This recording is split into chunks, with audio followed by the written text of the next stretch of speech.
طبعا احنا بناخد كل ماتش في ماتش، وخلصنا من منتخب السويس، قدمنا مباراة قوية وكويسة، والحمد لله يعني انتهت بالتعادل. وان شاء الله يوم الخميس القادم عندنا فاقوس هنا، بنركز على شغل فرقة فاقوس وربنا ييسر ان شاء الله. بالنسبه لحراس المرمى، يعني التعليمات اللي بتديها لحضرتك بعد مباراه منتخب السويس؟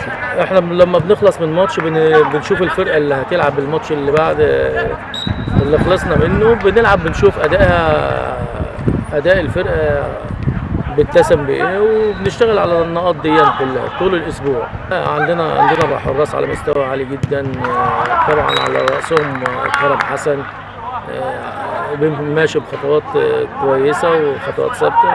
ومعانا الضيف الجديد علينا، الوفد الجديد احمد الشحات، والوفد الجديد عبد الله بغدادي، ومعاهم احمد محسن حارس مميز.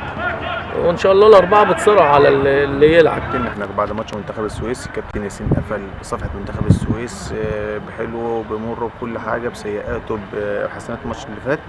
على الرغم ان احنا كنا منتخب السويس كانت الفرقه بنسبه كبيره كانت اقرب للفوز من فرقه منتخب السويس. بس احنا فعلا كابتن ماتش فؤوس يعتبر اصعب ماتش منتخب السويس. طلع ماتش اول ماتش على ملعبنا، يعتبر مفيش جمهور، بس الماتش دوت بيسمع على اساس ان فرقه المريخ هتبين لجمهور بورسعيد اذا كانت هتكمل ان شاء الله في الدوري الترقي في الدوري دوت عشان نصعد الدوري الترقي، ولا مش هتكمل معاهم. فماتش فؤوس يعتبر اصلا ماتش منتخب السويس على اساس ان فرقه تعتبر مجهوله بالنسبه لنا، والفرقه دي هتكون متكتله دفاعيا. فاحنا بقدر الامكان هنحاول نمرن اللعيبه على تكتل فرقه فؤوس ديت.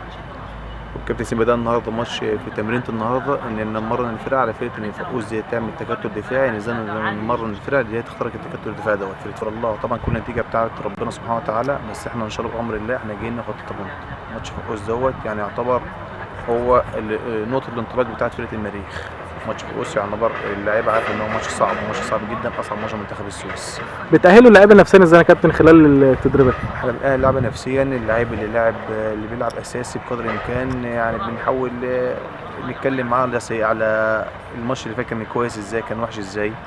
اللاعب اللي ما بيلعبش بنحاول نجهزه كان نفسيا، نتكلم معاه كتير، الكابتن ياسين يتكلم معاه كتير، الكابتن يتكلم معاه كتير، انا برضه بنتكلم معاهم كتير، نهيئهم اللعيبه ديت ان هم كاساسيين في الملعب، وفي اي وقت ممكن الكابتن ياسين يحتاج لهم في وقت. والله يا كابتن ايمن زي ما حضرتك عارف احنا بادئين الموسم من السنه دي، واحنا ناويين ان شاء الله نحصل دوري ممتاز، حتى مش ترقي بس، فواخدين الماتشات كلها ان هي ماتشات كويس، حتى ما بنفرقش منتخب السويس زي فؤوس زي اي فريق هنلعبه.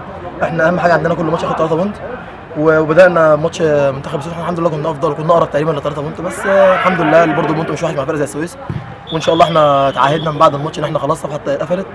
اهم حاجه ان شاء الله 3 بونت مع ماتش فؤوس، دول اللي هندونا الانطلاقه.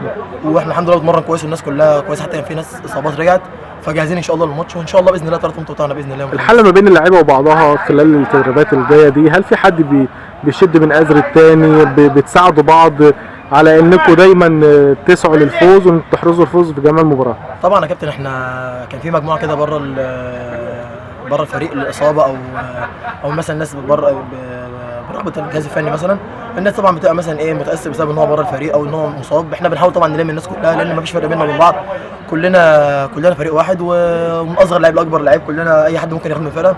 احنا اهم حاجه بس اللي هو اللي موجود في الملعب احمد او اي حد من الفرقه، اهم حاجه احنا ناخد 3 بونت، بمين بقى مش مهم، اهم حاجه ان اسم نادي المريخ هو اللي يبقى في الممتاز ان شاء الله باذن الله.